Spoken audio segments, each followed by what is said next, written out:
des moments un petit peu, on sent cette ambiance, cette force de la pierre et ce que Moïse a pu connaître dans son élévation.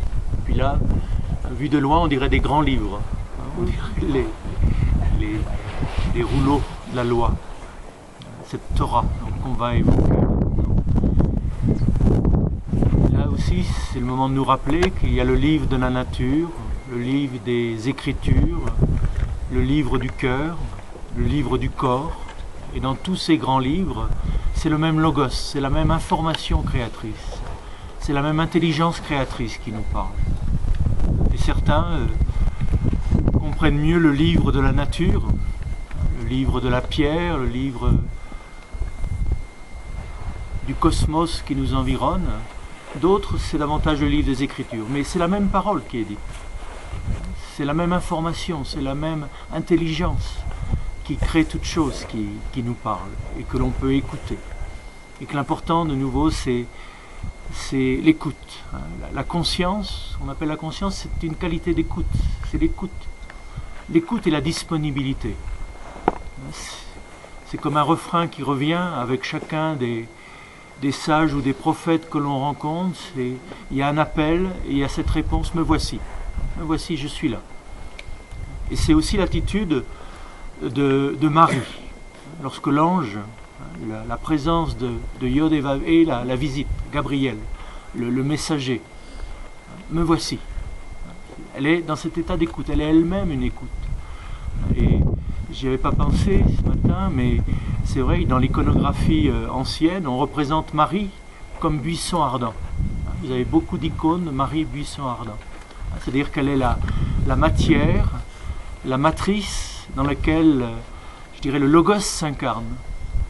Comme pour Moïse, ce buisson, c'est le lieu où la lumière se révèle, où la flamme de l'être se révèle. Marie accueille dans son corps, dans le buisson de son humanité, eh bien la flamme du vivant. Et elle va donner corps, je dirais avec son propre corps, elle va donner corps à ce logos, à cette parole créatrice.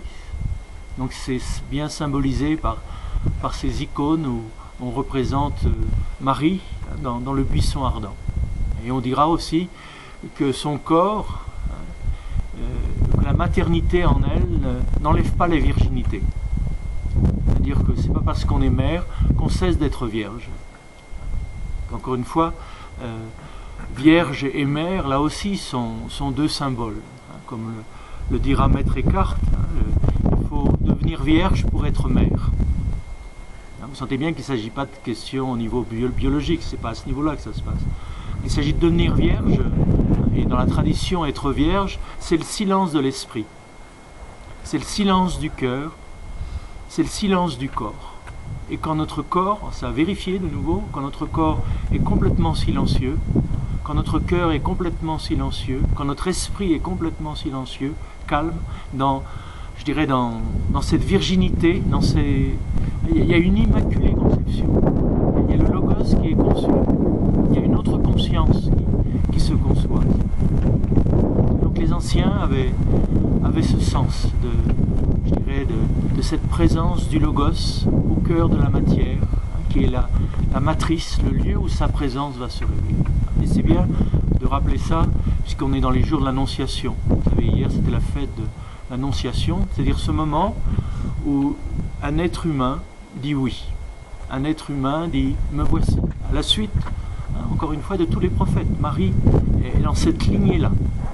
Il y a en elle cet appel de l'être. Elle dit oui à l'être et c'est dans son corps même que le logos peut s'incarner, peut s'épanouir.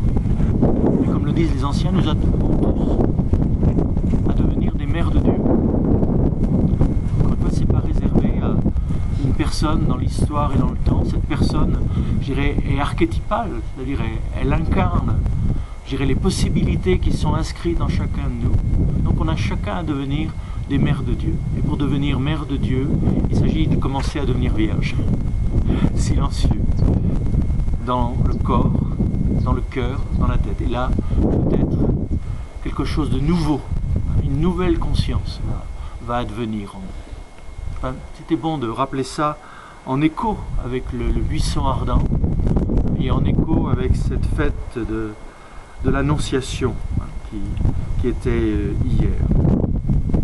Moïse fait l'expérience de je suis. Voilà, le réel, l'infini réel dans, je dirais, dans ce morceau de réalité qu'il est. Le tout se révèle dans la partie qu'il est, comme le tout se révèle dans un buisson, dans une montagne. Cette partie, ce buisson, cette montagne, ce n'est pas Dieu, mais c'est le lieu de la manifestation de Dieu, le lieu de la théophanie. Et là, ce je suis, je vous disais ce matin, c'est aussi la compassion.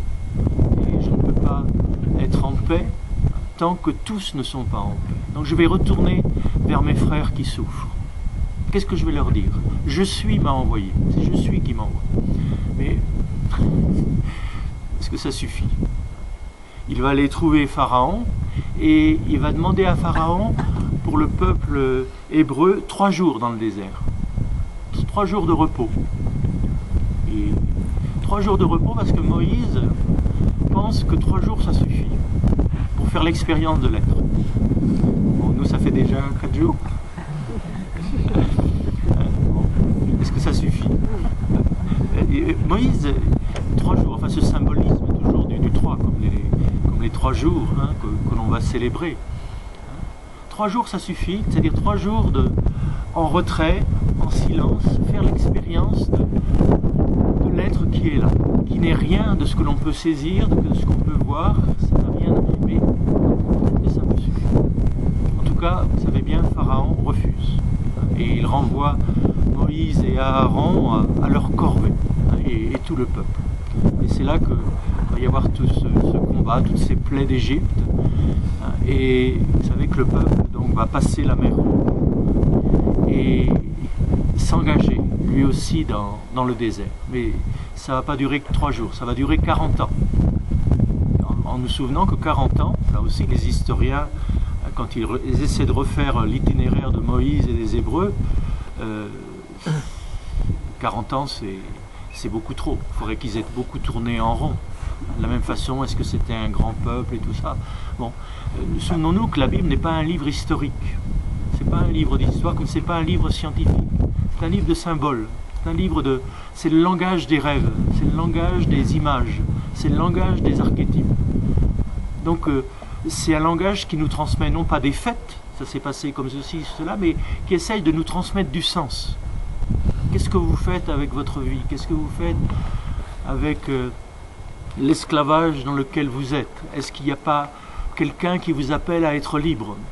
C'est à ce niveau-là que ça se situe. C'est au sens que l'on peut donner à notre existence. Vous le savez bien, quelquefois, quand on est un peu perdu et que nos amis, vous sentez bien que leurs conseils ne nous suffisent pas, que notre psy, notre thérapeute, l'interprétation qui nous donne des événements, ça ne nous suffit pas non plus. Les explications ne nous suffisent pas. Et dans ces moments-là, quelquefois, on ouvre la bibliothèque hébraïque, on ouvre des livres de poèmes, on ouvre des livres de symboles. Et à ce moment-là, il y a du sens qui vient à travers ces symboles. Pas des explications, mais une orientation, une sorte de chemin, une possibilité d'être. Et c'est à ce niveau-là que ça peut nous parler. Donc, ces 40 jours symbolisent, le chiffre 40 symbolise la plénitude de la maturité. C'est-à-dire que on n'a pas tous 40 ans au même âge. Il y en a qui, à 17 ans, ont déjà 40 ans. Ils sont déjà mûrs. L'intimité avec l'être leur est déjà quelque chose de familier. Il y en a d'autres, on a 40 ans à 80 ans. Il faut plus de temps pour mourir. J'allais dire pour mourir à un état de conscience et s'éveiller à un autre, et pour mûrir, pour laisser mûrir, je dirais, notre être véritable. Et ce chiffre 40, cette errance de 40 avec les épreuves, avec de la traversée, symbolise ce temps qu'il nous faut pour devenir je suis. Pour laisser être je suis. Je me disais ce matin, c'est quand même cette plante, cette pâquerette, elle peut dire je suis. Un animal peut dire je suis. Et il est ce qu'il est. Il n'y a que l'homme qui n'est pas ce qu'il est. Une pâquerette, elle est une pâquerette. Je suis une pâquerette. Je suis une montagne. Je suis ce que je suis. Là, il y a une sorte d'identité. L'être humain, quand il dit je suis ce que je suis, c'est l'être réalisé. Comme si notre je suis, nous, pour devenir une pâquerette, il fallait du temps. Vous me direz, la pâquerette, il lui a fallu du temps aussi pour devenir une pâquerette. Peut-être que nous aussi, je dirais, il nous faut du temps pour devenir ce que l'on est. 40 ans, davantage, moins, c'est pour chacun peut-être différent. Mais chacun de nous a à devenir ce qu'il est. Va vers toi-même, deviens ce que tu es, deviens le je suis que tu es, le je que personne d'autre ne peut prononcer à ta place. Parce que dans ce je, dans cette façon unique d'incarner la vie, d'incarner l'être, d'incarner l'amour, d'incarner l'intelligence, chacun de nous est d'une façon unique d'être je suis. Et ça, peut-être qu'il nous faut du temps. Mais la question qui se pose à Moïse maintenant, c'est comment vivre ensemble tous ces je suis, tous ces je, comment est-ce qu'ils peuvent vivre ensemble? C'est toujours un problème, et particulièrement peut-être dans le peuple juif. Vous savez que vous mettez deux juifs ensemble et ça fait trois avis différents. Si vous avez des amis, bon, c'est pas nécessaire d'être juif pour ça, mais c'est des caractéristiques, c'est effectivement des personnalités quelquefois fortes, et comment tenir ensemble des individualités fortes. Je crois que nous aussi, chacun a sa personnalité. Comment bon, 8 jours, c'est peut-être encore possible, mais un peu plus longtemps, je crois que ça... Enfin, ça sera encore plus intéressant, parce que les liens s'approfondissent, ou les liens se rompent. C'est quelque chose que l'on peut expérimenter en chemin. Mais comment tenir les hommes, une société? C'est le problème politique de Moïse. Et là, il voit que ce qui peut unir un peuple, c'est quelque chose qui le transcende. C'est une réalité qui n'appartient pas à l'espace-temps. Parce que si c'est une réalité qui appartient à l'espace-temps, on va vouloir la saisir, on va vouloir se l'approprier. Et là, je dirais, c'est le génie de Moïse, ou plutôt de l'inspiration, de l'être qui l'habite, du vivant qui l'habite, c'est que l'union, ce qui nous unit, c'est ce qui nous dépasse. C'est pas quelque chose qu'on a en commun, ça aussi, ça peut nous rassembler, mais il y a un moment, on va vouloir s'approprier. Or, comme on le disait ce matin, Dieu, c'est ce qu'on ne peut pas avoir. Dieu, on ne l'aura pas. La vérité, on ne l'aura pas. On ne peut pas se l'approprier. Et pour Moïse, justement, Israël est un peuple sans roi. Son seul roi, son seul maître, c'est l'être. Vous allez me dire, il rêve. Et effectivement, il rêve. Et c'est le rêve de Dieu en lui. C'est que nous n'ayons pas d'autre maître que l'être lui-même. Notre liberté, nous n'avons pas à la donner à un homme, à un puissant, à une représentation de Dieu, mais à Dieu lui-même, au mystère lui-même. Seul l'absolu est l'absolu, et c'est l'absolu qui est notre maître.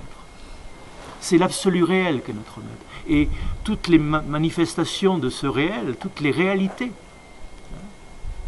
eh bien, ce n'est pas Dieu, ne mérite pas notre liberté. Donc c'est là qu'il va recevoir la Torah. La Torah, en hébreu, c'est le dharma, dans d'autres traditions. C'est pas seulement la loi, le nomos en grec, c'est plus que ça. La Torah, c'est ce qui porte, c'est ce qui nous structure. Là, c'est un nouveau nom de Dieu qui vient, c'est Adonai. Hier, on parlait de Shaddai, on pourrait dire Al-Vazi, en arabe, celui qui nous enveloppe. Tandis que là, c'est celui qui nous structure. Adonai, c'est davantage le maître, le guide. C'est celui qui donne une colonne vertébrale. C'est comme une défonction du père, là aussi, dans une famille. Normalement, c'est de donner à l'enfant une colonne vertébrale. Et je crois que là, il y en a beaucoup parmi nous qui souffrent de leur colonne vertébrale. Et on a manqué de père, peut-être, mais on a manqué je dirais, d'objets structurants. Il y a eu l'objet maternant, enveloppant, quelquefois, ou c'est ça qui a manqué. Encore une fois, chacun de nous, on se promène avec nos manques, et là, vous pouvez les sentir souffrir à certains moments de la marche, mais quelquefois on a manqué de structure, on a manqué de colonne vertébrale. Je dirais la présence, je dirais, d'un exemple de rectitude. Et là, Moïse va, d'une certaine façon, accomplir un petit peu cette fonction et transmettre une loi qui met une limite, je dirais, au désir, qui structure le désir. Bon, là, on ne va pas faire de psychanalyse, mais vous savez toute l'importance de la loi comme source de liberté, justement. Et dans l'éducation d'un enfant, vous savez bien qu'il a à la fois besoin de liberté, mais il a besoin aussi de structure, c'est-à-dire de limites. Ça suffit, ça suffit. Parce que si on ne met pas de limites, ça va faire un angoissé, justement. L'enfant a besoin de limites, c'est ce qui va structurer son désir. Et c'est ce qui va, je dirais, peut-être le délivrer de cette angoisse du sans limite. Bon, ça, on revient peut-être là un peu trop dans notre psychologie contemporaine, mais bon, c'est là que s'inscrivent cette grande parole. Donc, quelles sont ces paroles que va recevoir Moïse? Vous les connaissez là aussi, et je vous les relis. On les relit dans ce désert, et sentez au passage comment ça peut quelquefois grincer, être difficile à entendre. D'abord dans la façon de dire, parce qu'on traduit généralement « tu dois »,« il faut ». Alors que dans le texte, littéralement, c'est pas « tu dois », mais c'est « tu peux ». Et vous sentez la différence. Non seulement « tu dois », c'est l'ordre de l'obligation, c'est un « il faut », ou un « tu peux », c'est de l'ordre, je dirais, encore une fois, du possé, d'un peut-être. Tu peux être cela, tu peux changer, tu peux être je suis. Je suis m'envoie vers vous et je t'invite à devenir toi-même je suis.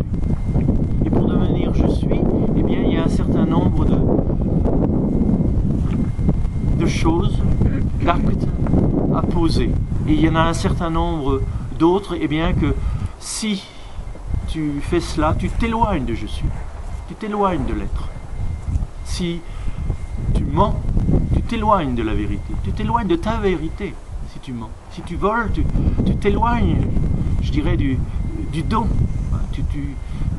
de ce qu'il y a à partager et non pas à prendre. Je crois qu'il s'agit de l'écouter, peut-être de nouveau dans ce sens-là. Donc je vous le lis dans cette traduction-là, peut-être plus que dans celle-là de la Bible de Jérusalem, qui effectivement est davantage du côté du tu dois, du il faut. Yodévavé dit à Moïse, je suis celui qui est, l'être qu'il est, qui t'ai fait sortir du pays d'Égypte, de la maison de servitude. Premier mot, je crois que c'est important. Ce je suis qui est en Moïse, ce je suis qu'il veut transmettre, ce je suis qui est en chacun de nous, c'est le je suis qui nous libère. Encore une fois, quel est notre Dieu? Quelle est notre image de Dieu? Quel est le Dieu que nous adorons? Et là, ce que nous rappelle Moïse, c'est que je suis, c'est le libérateur. On retrouvera ça, bien sûr, dans le nom de Yeshua, dans lequel vous retrouvez le mot hébreu Yessa, qui veut dire libérer, respirer au large, comme on l'a déjà évoqué. Donc, quel est notre Dieu? Est-ce que c'est un Dieu qui nous libère, qui nous fait sortir de la maison de servitude, de l'aliénation? Et là, ce que va dire Moïse n'est pas d'autre Dieu qu'un Dieu qui te libère. Est-ce que ça risque fort à ce moment-là de ne pas être, je dirais, le vivant? Ça risque d'être une idole qui t'aliène, qui te rend dépendant, qui te culpabilise, qui te manipule. Ce n'est pas le libérateur, ce n'est pas la liberté en toi. Vous vous souvenez que Berdyaev avait cette parole que je trouve intéressante, que Dieu, c'est la liberté de l'homme. Ce sera repris par Solzhenitsyn. et par tous ceux qui ont connu ces périodes de goulag et qui ont fait l'expérience, au cœur même de la prison, au cœur même je dirais, de l'irrespirable, de cet espace de liberté qui est en nous. On peut me bombarder avec des mots, des micros et tout ça. Il y a en moi un espace de silence, il y a un espace de liberté, et c'est là qu'est Dieu. C'est là qu'est l'expérience de Dieu. Et cette liberté, eh bien, elle est faite pour l'absolu. Ne donnons pas notre liberté à n'importe qui, à une doctrine, à une idéologie, à une politique, à un maître, à un gourou, à une église, quelle qu'elle soit. Notre liberté, elle est faite pour Dieu, elle est faite pour l'absolu. Et cette liberté en nous, c'est Dieu lui-même, c'est la présence de Dieu. Je suis celui qui te sort de la servitude, celui qui désire ta liberté, qui désire que tu respires au large. Donc il y a cette première affirmation. Et tu n'auras pas d'autre Dieu devant je suis. Tu n'auras pas d'autre, je dirais, absolu que l'absolu. Seul l'absolu est absolu. Vous me direz, l'absolu, comme on l'a dit, on ne le connaît qu'à travers un être relatif. Et justement, ce que nous connaissons de Dieu, ce sont des réalités relatives. Et on ne va pas se battre pour des réalités. Seul l'absolu est absolu. Quel que soit ton Dieu, je dirais, il y a l'absolu qui est au-delà de toutes tes représentations. Et c'est pour ça qu'il est bien précisé, tu peux ne te faire aucune image sculptée. Rien qui ressemble à ce qui est dans les cieux là-haut, ou sur la terre ici-bas, ou dans les cieux au-dessous de la terre. C'est intéressant, il y a des cieux au-dessous de la terre. Donc tous ces différents niveaux d'être, tous ces différents niveaux de réalité, eh bien, Dieu, tu ne peux pas te le représenter comme ceci ou comme cela. Là on revient à ce qu'on disait ce matin, ça n'est ni ceci, ça. C'est dans ceci et dans cela, mais c'est toujours au-delà de ceci et cela. Et là on en parlait un petit peu avec Marie ce matin, c'est qu'effectivement Moïse, d'une certaine façon, rappelle que Dieu, on ne peut pas le saisir. Et l'interdit de la représentation, c'est l'interdit de saisir, de s'approprier. Et que Dieu reste un secret, reste ineffable, irreprésentable, innommable, comme le dit la liturgie de Saint Jean Chrysostome. L'innommable, l'irreprésentable. Il reste un secret qu'on ne peut pas saisir, c'est l'insaisissable. Donc ne te fais pas d'image. Ou si tu te fais des images, sache que ce n'est pas Dieu. Ça peut être à ce moment-là non plus des idoles, mais des icônes. C'est toute la question de l'image. Là aussi, c'est un sujet passionnant. Comment les images de Dieu peuvent devenir des idoles, c'est-à-dire à ce moment-là, ça nous bouche les yeux, ça arrête le regard, ou ces images peuvent devenir des icônes, c'est-à-dire des fenêtres ouvertes sur l'invisible. À travers le visible, on regarde vers l'invisible. À travers le sensible, on éprouve ce qui est au-delà des sens. Donc toutes nos images, est-ce que ce sont des idoles ou est-ce que ce sont des icônes? C'est vrai à tous les niveaux. Pour un scientifique, la matière peut être une idole, c'est-à-dire la matière c'est tout, c'est l'absolu, on fait de la matière un absolu, ou au contraire la matière peut devenir une icône, c'est-à-dire à travers la matière, eh bien, on voit la lumière, on voit l'au-delà de la matière. Tout peut être icône ou idole, tout dépend de notre regard, tout dépend de notre façon de regarder. Il y a certaines vérités scientifiques, on peut en faire une idole, et croire et dire que ça c'est le réel, ça c'est l'absolu, ça c'est la vérité. On peut s'en servir comme d'une icône. Ça c'est un signe du réel. C'est vrai aussi d'un amour. Est-ce que le visage de l'autre, le corps de l'autre, est-ce qu'on en fait une idole ou est-ce qu'on en fait une icône? Est-ce que l'autre, pour moi, devient une idole, c'est-à-dire devient tout? Tu es tout pour moi. Tout c'est trop. Le tout a pris ton visage pour me parler, mais tu n'es pas tout. Autrement, on fait de l'autre une idole. Ou est-ce que l'autre, il est une icône? C'est-à-dire à travers toi, à travers ton visage, à travers notre rencontre, à travers ce que l'on peut vivre, eh bien, je rencontre plus grand que toi et plus grand que moi. Et à travers, je dirais, notre amour, c'est un tout autre amour qui peut-être peut se manifester. En tout cas là, je dirais, l'autre est une fenêtre et non pas, je dirais, un mur sur lequel on peut s'écraser quelquefois et s'arrêter.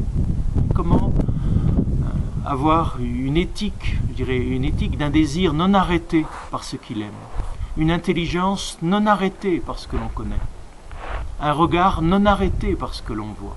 Il s'agit de bien voir le visible, mais le regard n'est pas arrêté par le visible. Ça, vous le sentez à certains moments dans notre marche. On voit ce qu'on voit et on le voit bien, mais on voit aussi l'invisible, cette brume qui enveloppe toute chose, cette lumière qui enveloppe toute chose. On voit le visible et l'invisible dans le visible. De la même façon, eh bien, le tout se manifeste dans la partie. Donc, ce que dit Moïse, là, ce qu'il nous transmet, c'est que tu peux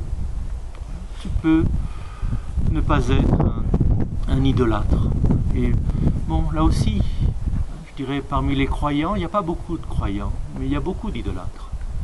C'est-à-dire que nos images de Dieu, on en fait un absolu, on en fait un tout. Et on veut imposer notre absolu aux autres. Et ça fait des guerres absolument déchirantes et sanglantes. Seul l'absolu est absolu. Et que toutes les représentations que l'on peut avoir sont des représentations, ne sont que des représentations, ne sont que des réalités relatives du réel infini. Donc, ces images, elles sont bonnes, elles sont belles, si tu n'en fais pas une idole. Ces idées, elles sont bonnes, elles sont belles, si tu n'en fais pas une idole. De la même façon, les mots qu'on emploie, les mots, qu'est-ce que vous voulez, c'est le moyen qu'on a pour communiquer, pour essayer de dire ce qu'on a à l'intérieur à un autre qui est là. Mais de nouveau, ne pas faire des mots des idoles, ne pas se battre pour des mots, et pas pour le mot Dieu. Ce n'est qu'un mot. Et il y a c'est quelque chose qu'on peut peut-être vivre dans le désert, c'est que les mots tombent. Et que là, certaines images, certaines représentations, eh bien, je dirais, tout d'un coup, on se rend compte que c'est pas tout. Que c'est pas tout. Et que les mots sont aussi relatifs, mais peuvent nous inviter à aller vers cet absolu. En tout cas, ce qui est transmis à Moïse, là, les premiers mots, c'est vraiment une insistance. Comme si il y avait ce danger pour le cœur de l'homme de manquer l'absolu, de passer à côté de la liberté, de s'enfermer dans une représentation, de s'enfermer dans une relation, de s'enfermer dans une connaissance. Alors qu'on est fait pour la vastitude, on est fait pour l'infini. C'est les premiers mots de ce décalogue, de ces 10 paroles. L'insistance. Tu peux être libre à l'égard des images, à l'égard des noms, à l'égard des dieux que tu rencontres sur ta route.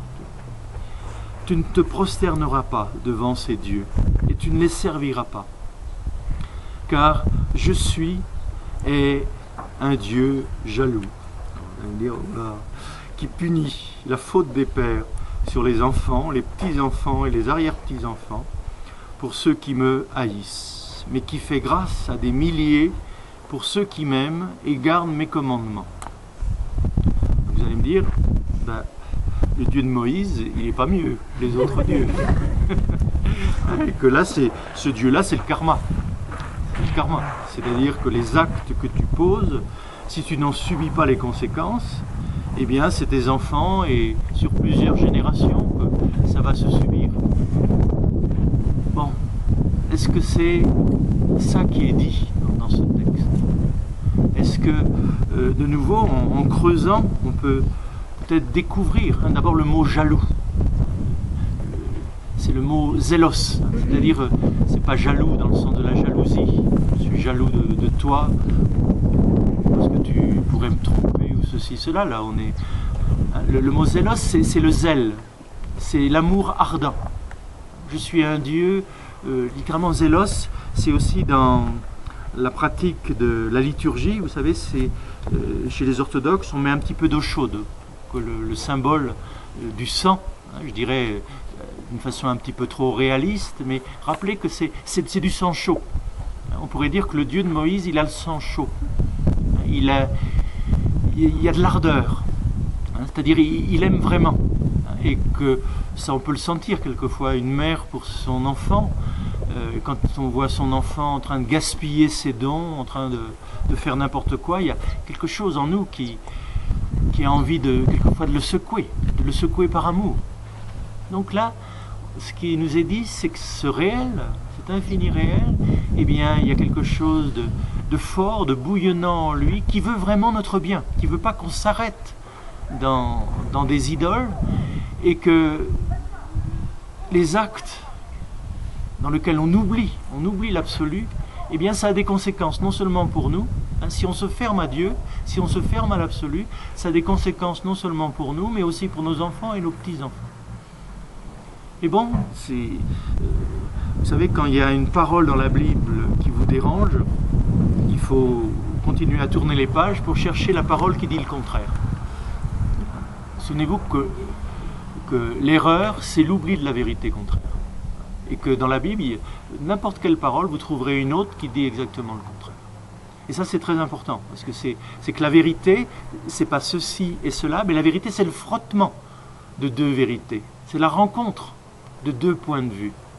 Et là, bon, devant cette parole, vous vous en rappelez peut-être, eh bien, on pourrait, écouter la même inspiration, le même Dieu, le même Yod-Hé-Vavé, qui va parler à Ézéchiel, la parole de Yod-Hé-Vavé, celui qui est, l'être qui est, me fut adressé en ces termes.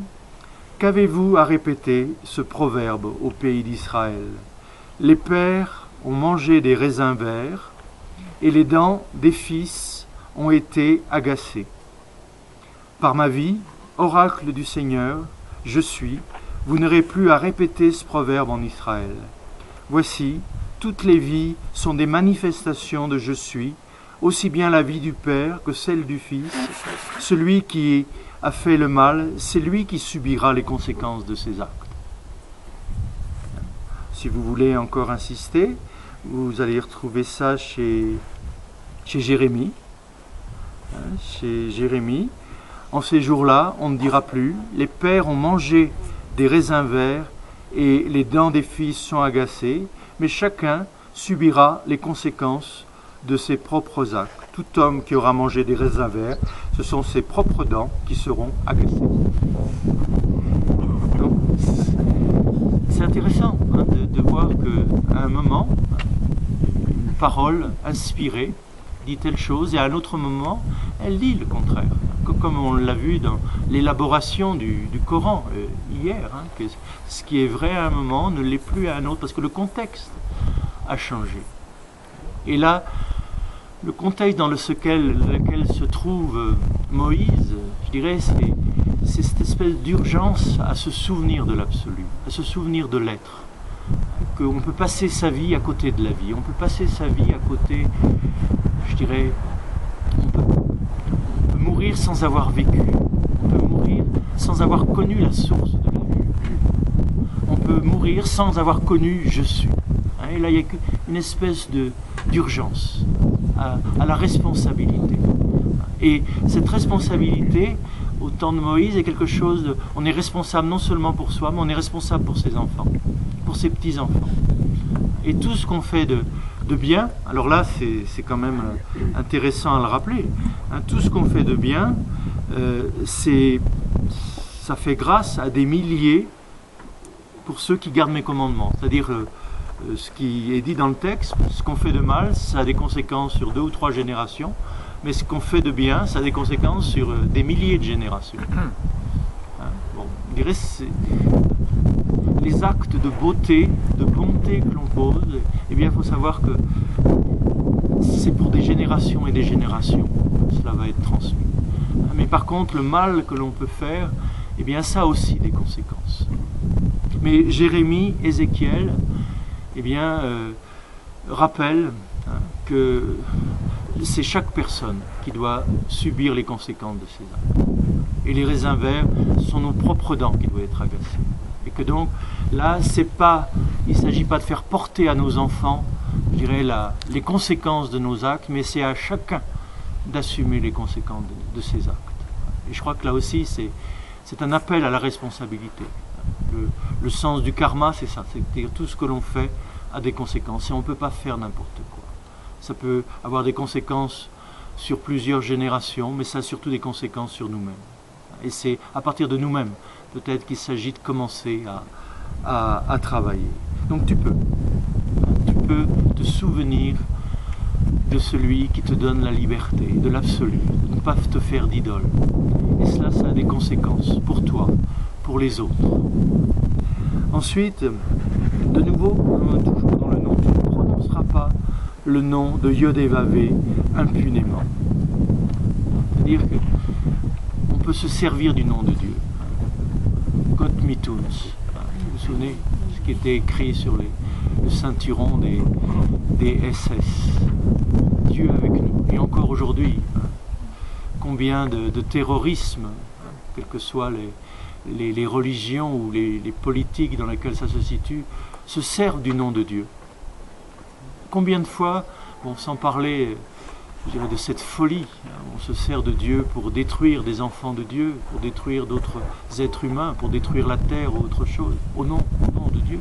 Quel Dieu? Quel Dieu? Quel Dieu est-ce qu'il s'agit?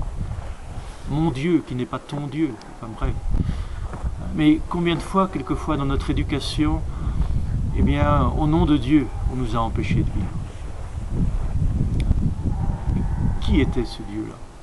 C'est pas le Dieu dont il est question ici, c'est pas le Dieu qui libère, c'est pas le Dieu qui nous invite sans cesse, avec patience, à devenir ce que l'on est, à devenir je suis. Mais on a pu être manipulé au nom de Dieu. Jusque dans des groupes de prière. J'ai raconté plusieurs fois que dans certains groupes charismatiques que j'aimais bien, eh bien, à certains moments, il y avait un petit peu d'excès. Je me rappelle toujours cette jeune femme et aussi un garçon qui m'a fait le même coup. Dieu m'a dit de te dire. Mais ça, je lui dis, mais pourquoi tu ne me le dis pas toi? C'est bien, on peut se servir de Dieu. Il y a des êtres faibles quelquefois qui n'ont pas le courage d'être leur je suis, et qui se servent de Dieu pour nous dire de faire ceci ou de faire cela. Nous imposer leur propre loi au nom de Dieu. Donc c'est pour ça que c'est bon de temps en temps de revenir aux sources, de revenir, je dirais, dans le désert, dans la proximité du lieu d'inspiration de ces Écritures, du lieu d'expérience, ce qui a été à l'origine de ces Écritures, cette expérience de cette présence, de ce « je suis » qui peut nous inspirer. Donc, ne pas se servir n'importe comment du nom de Dieu. Peut-être, c'est pour ça que c'est terrifiant de parler de Dieu. Il faut mieux se taire, C'est comme de parler d'amour, il faut pas parler d'amour. C'est mieux, c'est plus intéressant d'aimer que de parler d'amour. Et ceux qui parlent trop d'amour, c'est toujours un peu suspect. On parle de son désir, on parle de ce qui nous manque. Et là, on parle du Dieu qui nous manque. Il ne s'agit pas de parler de Dieu, il s'agit de laisser être Dieu en nous. Il s'agit de laisser être la liberté en nous. Il s'agit de laisser être le vivant en nous. Et quand on en parle, eh bien, de rappeler que tous les mots ne sont que des mots, mais que ce sont des invitations. Surtout pas des explications, surtout pas, je dirais, une description de ce que Dieu peut être. Donc tu peux ne pas prononcer, ne pas parler de Dieu pour ton propre compte, pour ton propre pouvoir. Tu peux te souvenir du jour du Shabbat pour le sanctifier. Pendant 6 jours, tu travailleras et tu feras tout ton ouvrage. Mais le 7e jour est un Shabbat pour Yod-Hé-Vav-Hé, ton Dieu. Tu ne feras aucun ouvrage, toi, ni ton fils, ni ta fille, ni ton serviteur, ni ta servante, ni tes bêtes, ni l'étranger qui est dans tes portes. En 6 jours, Yod-Hé-Vav-Hé fait le ciel et la terre, la mer et tout ce qu'ils contiennent. Mais il se repose le 7e jour. C'est pourquoi il a béni le jour du Shabbat et l'a consacré. Donc tu peux. Le mot Shabbat, littéralement, c'est l'arrêt. Arrêter de faire. Arrêter de produire. Il y a mieux à faire que faire. Encore une fois, nous ne sommes pas nés pour travailler. Nous sommes nés pour nous reposer. Le but du travail, c'est le repos. Mais j'allais dire, c'est vrai. Encore une fois, le repos, on le goûte après avoir bien travaillé, après cette semaine. Mais le but, c'est le repos. D'où l'importance de l'arrêt du travail. Toujours travailler, continuer à produire, il faut voir l'importance au niveau économique, au niveau politique que ça peut avoir. Il s'agit de savoir s'arrêter. Il y en a parmi nous qui ne savent pas s'arrêter. S'arrêter de faire, s'arrêter de produire. Si on continue à produire comme on le fait, vous savez bien où ça nous conduit. Il y a un moment, il s'agit de dire stop. Et le mot Shabbat, c'est stop, je m'arrête. Parce qu'il y a plus important que l'action, il y a plus important que la production. Il y a la contemplation. Le but de la vie humaine, c'est la contemplation. On est fait pour contempler l'être. Le mot Shabbat, on peut le traduire aussi s'asseoir. S'asseoir en présence de l'être. Et ça a un sens politique aussi dans cette orientation que le jour du Shabbat, eh bien, il n'y a plus d'ouvriers, il n'y a plus de patrons, il n'y a plus de professeurs, il n'y a plus d'élèves, il n'y a plus que des êtres humains en présence de Yodé Vavé. Le jour du Shabbat, on est tous égaux. On est tous des enfants de Dieu. On est tous des manifestations de l'être. Et on sort de nos rôles, on sort de nos fonctions. Bien sûr, on a tous une fonction et un rôle pendant la semaine, pendant le travail. Il s'agit de bien faire ce qu'on a à faire. Mais il y a un jour, il y a un moment où nous sommes, je dirais, ensemble, en lien avec la source de tout ce qui vit et respire. Et nous sommes égaux, nous retrouvons notre égalité en présence de Dieu. Il n'y a plus ni noir ni blanc. On est tous de couleur glaise, on est tous de couleur peau, on est tous de couleur sang. On est tous des fils de la lumière, au cœur de la matière. Donc l'importance du Shabbat. Donc tu peux t'arrêter de faire, t'arrêter de produire, prendre le temps de te reposer, prendre le temps de contempler. Et tu seras heureux. Encore une fois, toutes ces, littéralement, ces mitzvot, on traduit par commandement. Le sens littéral, c'est exercice. Ce sont 10 exercices qui nous sont proposés. Vous allez me dire, ça c'est pas trop difficile pour moi comme exercice, de me reposer. Bien, essayez de bien vous reposer, vraiment. C'est pas si simple. Parce qu'on est bien couché peut-être, mais ça continue à travailler dans la tête. Le petit vélo, ça, qu'est-ce qu'on arrête? On n'arrête pas de produire. On n'arrête pas de produire des pensées, on n'arrête pas de produire, mettre un peu de Shabbat dans notre tête, dans le cœur. Oh là là, les émotions, les désirs, les aspirations, les réclamations. Aussi, se reposer le cœur, mettre son cœur en repos. Le corps. Bon, vous sentez bien? Entrer dans ce repos, dans ce Shabbat. Et ça, pour les anciens, donc qu'on va retrouver dans la tradition des pères du désert, les ikia, c'est une façon de traduire le Shabbat, la paix, la shalom, le repos, c'est la présence de Dieu, c'est la Shekinah. Le signe de la présence de Dieu en nous, c'est la paix, la liberté et la paix, le repos.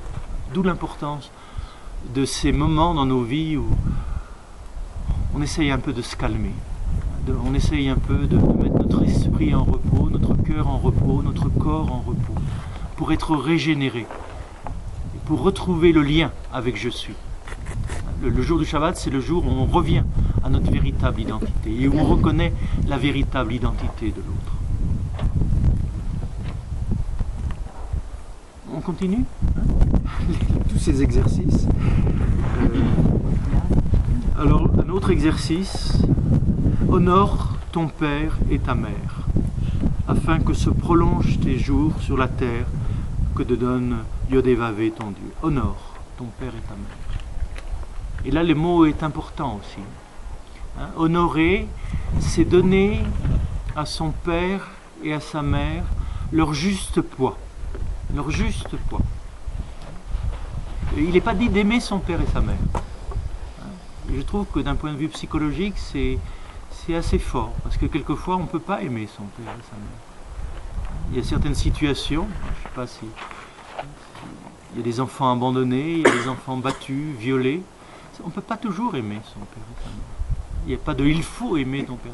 Mais par contre, ce qui est demandé, exerce-toi à les honorer, à leur donner leur juste poids. Et c'est un exercice pas si facile, parce qu'à nos parents, on leur donne soit trop de poids, ou pas assez de poids. Enfin, si on était en thérapie, si chacun voulait décrire ses relations avec son père et sa mère, vous savez bien que c'est pas si simple. On donne quelquefois trop de poids à notre père. Et il devient, encore une fois, trop. Il devient tout. Sa parole, c'est la parole de la vérité. Enfin, il est trop. Et il nous empêche d'être. Quelquefois, on donne trop de poids à sa mère. C'est quelquefois troublant de voir que des hommes, des femmes à 40 ans, à 60 ans, eh bien, ne sont pas sortis du désir de leur mère. Ils sont sortis du corps de leur mère, mais ils sont toujours dans son désir. Et obéissent au désir de leur mère. Ils n'obéissent pas au désir de la vie en eux, mais au désir particulier que leur mère ou que leur père projetait sur eux. Donc comment être libre à l'égard de son père et de sa mère? Mais d'autres ne donnent pas suffisamment de poids à leur père et à leur mère. Vous allez me dire, mais comment donner du poids à un père que je ne connais pas? Ou à une mère qui m'a abandonné? C'est pas si simple. Mais vous le sentez bien chez les enfants. Alors, vous sentez bien qu'on touche au passage tout un tas de questions très contemporaines. Les enfants nés sous X et des questions qui ont beaucoup agité je dirais les débats ces derniers temps. J'étais frappé devant des enfants qui sont nés. Ce désir de connaître leur père ou leur mère. Même si, j'allais dire, c'est une catastrophe, même si cet homme était vraiment un brigand et si cette femme était ceci ou cela. Je préfère savoir plutôt que de ne pas savoir, plutôt que d'ignorer. Il y a vraiment ce désir, ce besoin de savoir d'où on vient. Donc vous allez me dire, on vient de Dieu et on retourne à Dieu. Mais ça passe par un père, ça passe par une mère. Mais on est délivré, effectivement. Il y a aussi tous ces passages dans les Écritures. Ton père et ta mère t'ont peut-être abandonné, mais moi je ne t'abandonnerai pas. Je suis ne t'abandonne pas. C'est bon de se souvenir aussi. Donc là, de nouveau, il faudrait mettre en face une autre parole. Donc honore ton père et ta mère. Et en face, cette parole qu'on retrouve dans l'Évangile, quitte ton père et ta mère. Si tu ne quittes pas ton père et ta mère, tu ne seras jamais toi-même. Donc honorer et quitter. Tenir les deux ensemble. Et quitter en honorant, en remerciant. Bon, il y a un moment, effectivement, j'ai ma propre vie à vivre. Et je te remercie. Ça prend d'autres formes, mais je prends ma liberté par rapport à ce qui m'a été donné. Souvenez-vous dans la quête du Graal, Lancelot. Lancelot, eh bien, il a quitté sa mère pour entrer dans cette quête de l'absolu, cette quête de la coupe, cette quête du cœur de l'être. Et à un moment, il retourne chez sa mère, parce qu'il se rend compte qu'il l'a quittée sans l'honorer. C'est l'importance d'être réconcilié avec son père et sa mère. Pour connaître je suis, le je suis que nous sommes, eh bien je crois qu'il faut être un peu en paix de ce côté-là. Et pour certains d'entre nous, l'accès à je suis, à l'être véritable que l'on est, ça passe, il y a comme un obstacle à ce niveau-là. Donc être en paix avec ses parents, avec ses ancêtres, avec sa généalogie. Vous savez bien que c'est une drôle d'histoire. Honore ton père et ta mère. Bon, dans les traditions chinoises, dans les traditions japonaises, vous savez à quel point ce culte des ancêtres est important. Parce qu'on ne peut se relier à la vie qu'en honorant les instruments par lesquels la vie nous a été donnée. Encore une fois, ce n'est pas mon père et ma mère qui me donnent la vie. C'est la vie à travers eux. Ça passe, mais ça passe par là. Et je dois honorer ces instruments. Donc tu peux. Si tu veux, tu peux. Si tu veux être heureux, si tu veux être en paix, si tu veux être ce que tu es, je suis, honore ton père et ta mère. Donne-leur leur juste poids, ni trop peu. Tu peux aussi ne pas tuer. Est-ce que c'est possible, ça, de ne pas tuer? Ne pas commettre de crime.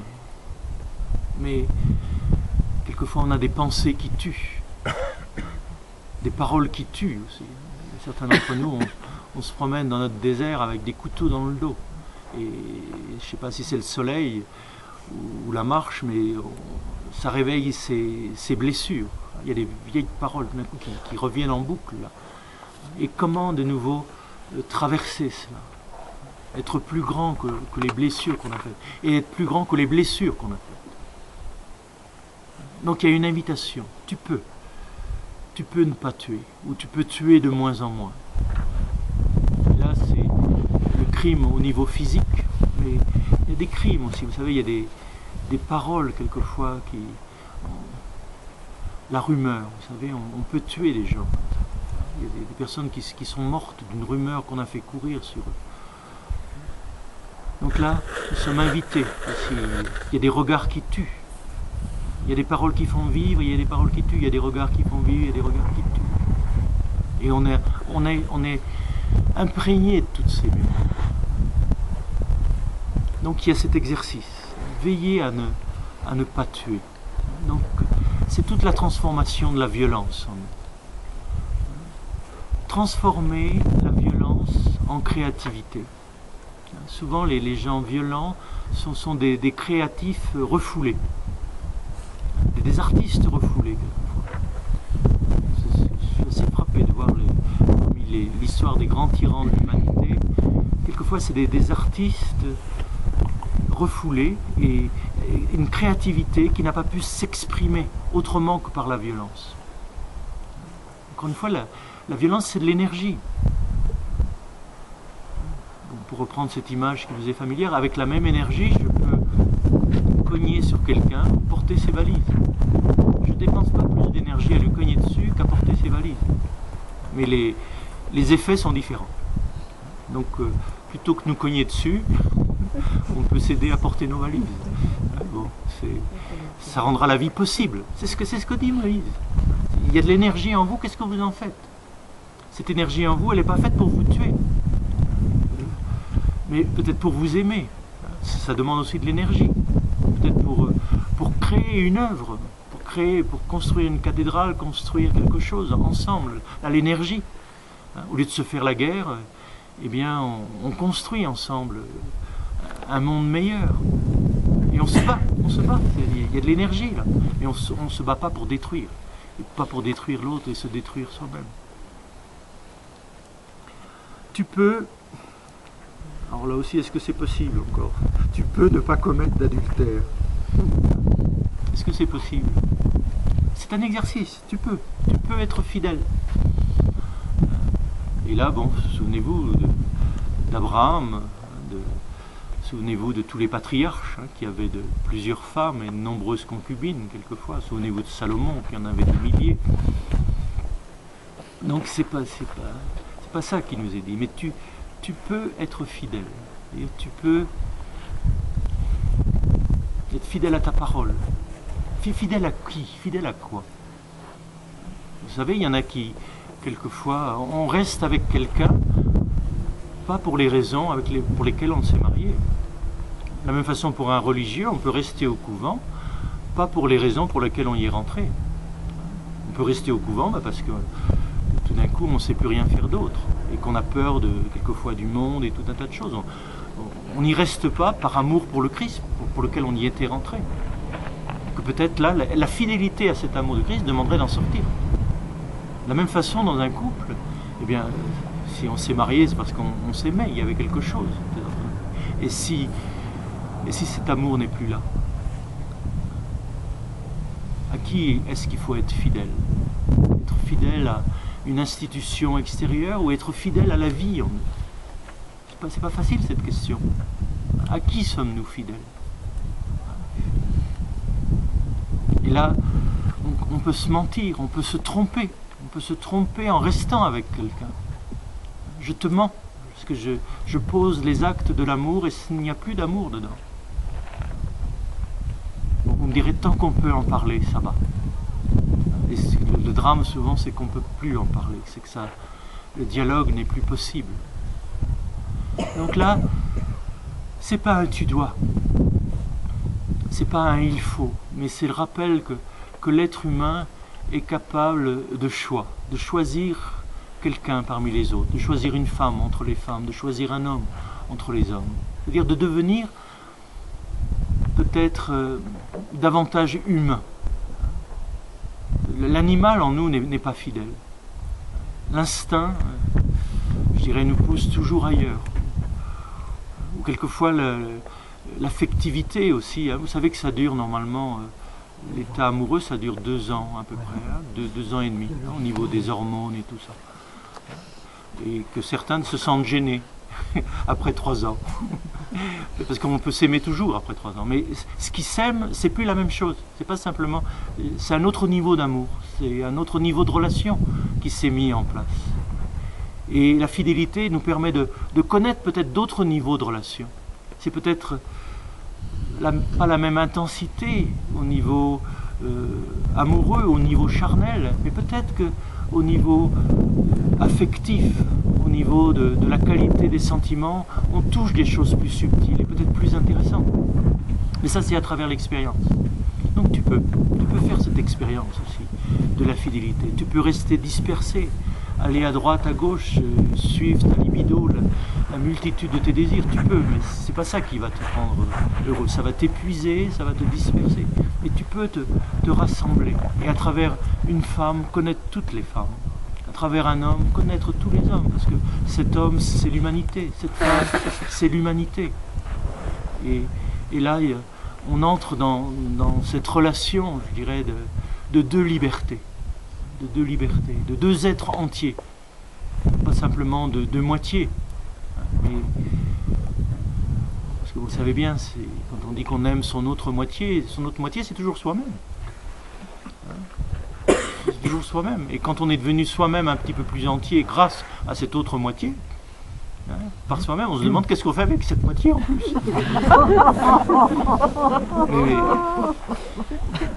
Mais c'est rare, vous savez, la rencontre de 2 êtres entiers, de 2 êtres, de 2 libertés, comme le dit encore un poète qu'on a déjà cité, Rilke, justement, 2 humanités qui s'inclinent l'une devant l'autre. C'est cet amour-là que nous cherchons. 2 êtres libres, 2 libertés, 2 humanités, 2 sujets. Bon, tu peux. Donc, ça fait partie des possibilités qui nous sont données. Encore une fois, c'est un chemin. Ce que Moïse transmet, là, ce sont des possibilités. C'est à devenir, c'est à vérifier, c'est à expérimenter. Et c'est comme ça qu'on devient « je suis ». Que la parole que je te donne ma parole, eh bien, c'est une parole qui vient des profondeurs de mon être. Ce n'est pas une parole simplement de ma bouche, ou obligatoire, parce qu'il y a telle ou telle coutume dans ma famille ou dans mon pays, mais c'est une parole qui vient de « je suis ». Et quand je te dis que je te resterai fidèle, eh bien, ça s'enracine en moi. Et c'est une grande liberté par rapport à mes propres désirs et tout ça. Je suis plus grand que mes impulsions à ce moment-là. Je deviens une parole vivante, une parole vraie. Mais bon, vous sentez toute la maturité, tout le chemin qu'il faut peut-être parcourir pour goûter un peu de ce dont il est question ici. Tu peux ne pas voler. Tu peux ne pas voler. C'est possible. Ne pas t'approprier ce qui ne t'appartient pas. Là, ça me fait penser à une histoire des pères du désert, de 2 moines qui vivaient en paix. Qui disent c'est pas normal, parce que ça fait 20 ans qu'on est ensemble et on n'a pas encore réussi à se fâcher. Donc il faut qu'on y arrive quand même, il faut qu'on fasse l'expérience de ça. Alors il y a un des moines qui dit écoute, on va essayer. Ça c'est ma cloche, elle est à moi. Bon. Et puis il y a un moment, donc il répète les choses, ma cloche, mon livre, mon ceci, mon cela. Puis il y a un moment, l'autre lui dit, écoute, si c'est ta cloche, garde-la. C'est des petites histoires bêtes, mais qui nous rappellent là aussi notre vie quotidienne. C'est censé ça, c'est à moi, et c'est pas à toi. Et là commence la guerre. C'est-à-dire, d'une certaine façon, on s'approprie les choses, alors que les choses nous sont données. Il s'agit bien de se faire propriétaire des choses. Je ne suis pas contre Moïse n'est pas contre la propriété, mais il est contre l'appropriation. L'appropriation est quelque chose de bon si on le partage. Il ne s'agit pas d'opposer, excusez-moi, ce sont mes petits refrains qui reviennent, il ne s'agit pas d'opposer l'être et l'avoir, mais il s'agit d'opposer l'être et l'avare. L'avare, qu'est-ce que c'est que l'avare? L'avarice, c'est l'appropriation. Et il y a une façon d'avoir des richesses. L'avoir n'est pas mauvais, avoir des richesses, mais je dirais, si c'est pour le partager, l'avoir devient de l'être quand on le partage. L'avoir devient de l'amour quand on le donne. Donc, notre avoir devient de l'être à travers le don.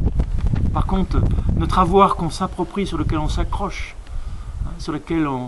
auquel on s'identifie, là, ça va nous empoisonner la vie, avec la peur de se faire voler sa cassette, comme le dit l'avare de Molière. Bon, tu peux ne pas porter de faux témoignages contre ton prochain, tu peux ne pas mentir. Ça aussi, c'est tout un programme. Est-ce qu'on peut ne pas mentir? Est-ce que c'est bon de... On ne s'empêche pas de mentir, on ne peut pas s'empêcher de mentir, puisque tout ce que l'on dit, c'est tellement relatif. Tout ce que l'on dit, c'est du mensonge. Mais on peut peut-être de moins en moins mentir, de se raconter de moins en moins d'histoires.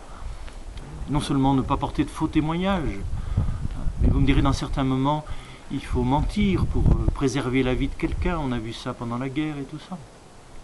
Et que là, encore une fois, il n'y a pas de « il faut ». Il s'agit d'être intelligent, avoir du discernement. Mais ce qui nous est demandé, c'est d'être vrai. Parce que quand on ment, on est à côté de soi-même. Surtout quand on ment et qu'on ne sait pas qu'on ment. Là, on est dans l'illusion. Et c'est le drame du paranoïaque, c'est le drame du mégalomane, c'est le drame de beaucoup de gens qui se racontent des histoires et qui ne s'en rendent même pas compte. Si on ment et qu'on sait qu'on ment, là, j'allais dire ça va. Parce que on est conscient de ce que l'on fait, on est sujet de ce que l'on fait. Et on sait que si on ment, c'est pour telle ou telle raison et dans telle ou telle circonstance. C'est la question, est-ce qu'il faut dire la vérité à un malade? Est-ce qu'il faut lui dire qu'il va mourir? Vous sentez bien qu'il faut toujours dire la vérité, puisque le malade le sait, le corps de l'autre le sait. Et si on lui ment, ça va créer de la confusion en lui. Ça va créer ce double langage, vous savez, qui fait les schizophrènes. Donc il s'agit toujours de dire la vérité. Mais comment la dire? C'est là la question. Donc effectivement, il faut, entre guillemets, dire la vérité, mais comment la dire? Et quelquefois il faut la dire en la taisant. En disant, enfin là je pense dans l'accompagnement de personnes en fin de vie, il y a une certaine façon de le dire. Et ce n'est pas toujours le bon moment. Il y a une façon de poser un diagnostic quelquefois qui tue. Et il y a une façon de poser un diagnostic qui réveille la personne et qui va l'aider à prendre conscience de son état et à vivre dans la conscience quelquefois ces derniers instants. Mais tout est dans la façon de dire. Donc tu peux ne pas mentir, dire la vérité de ce qui est, la vérité de ce que tu es. Et pas n'importe comment. Là aussi d'une façon juste, vraie. Il ne s'agit pas d'avoir la vérité, il s'agit d'être vrai. Jésus n'a jamais dit « j'ai la vérité », mais « je suis la vérité ». Donc il s'agit d'être vrai. Être disciple du Christ, ce n'est pas avoir la vérité contre d'autres qui auraient une autre vérité, mais c'est d'être vrai. Entre deux personnes vraies, il n'y a pas de problème. Entre deux personnes qui ont la vérité, c'est la guerre. Et la pire des guerres, c'est la guerre de religion. C'est la guerre de... Mais entre deux personnes vraies, il n'y a pas de problème. Donc il s'agit de passer de la vérité qu'on a à la vérité qu'on est. C'est ça le chemin initiatique, c'est ça le chemin de Pascal, justement, de passer d'une vérité qu'on a, qu'on prétend posséder, à la vérité qu'on est. L'être que l'on est, le je suis qu'on est. Et puis, on va s'arrêter là sur ce dernier exercice. Tu ne convoiteras pas la maison de ton prochain. Tu ne convoiteras pas la femme de ton prochain, le mari de ton prochain, ni son serviteur, ni sa servante, ni son bœuf, ni son âne, ni rien de ce qui est à ton prochain. Ça c'est aussi un bon programme. Hein, bon, ce qui demanderait tout des développements, vous savez, sur le désir mimétique, hein, de René Girard, hein, où on désire ce que l'autre a, hein, depuis qu'on est enfant. Et sortir du désir mimétique, c'est sortir de la violence. Ne pas convoiter, se réjouir de ce que l'autre a. Hein, que, comme le disait Maître Eckhart, le signe qu'on a commencé un petit peu à entrer dans la vie spirituelle, c'est qu'on se réjouit des qualités de l'autre. On se réjouit de ce que l'autre a et que nous, on n'a pas. Que quand on est arrivé là, c'est qu'on est dans une certaine dimension de conscience et d'une grande liberté, justement. Parce que on arrête de vouloir ce qu'on n'a pas et de vouloir le prendre à l'autre. Donc là, être libre à l'égard de la convoitise, c'est là aussi une expérience de je suis, de ce je suis qui est libre. Et l'âme, hein, aujourd'hui on ne dirait pas l'âme, mais de la voiture de ton prochain, du compte en banque de ton prochain, de ceci ou cela. Ça c'est hein, sortir de ça, c'est sortir du monde mondain. Pour entrer dans le monde, là il y a de nouveau un passage. Je désire pas ce que l'autre a, je désire ce que j'ai. Il y a un proverbe qui est magnifique, hein, qui dit « Désire ce que tu as, et tu as tout ce que tu désires. » Désirer ce qu'on a, désirer l'air que l'on respire, désirer ce que l'on voit. À ce moment-là, effectivement, on peut être comblé avec des petites choses qui sont des grands trésors. Et on est libre à l'égard de ce qui est un trésor pour l'autre. Bon, excusez-moi, c'était un petit peu... C'était très bien. Hein, la Torah, c'est... Bon, sur chacune de ces paroles, je sais, il y a 10 000 questions. Et on peut avoir l'occasion d'en reparler en chemin, hein, mais si vous le voulez bien... Hein,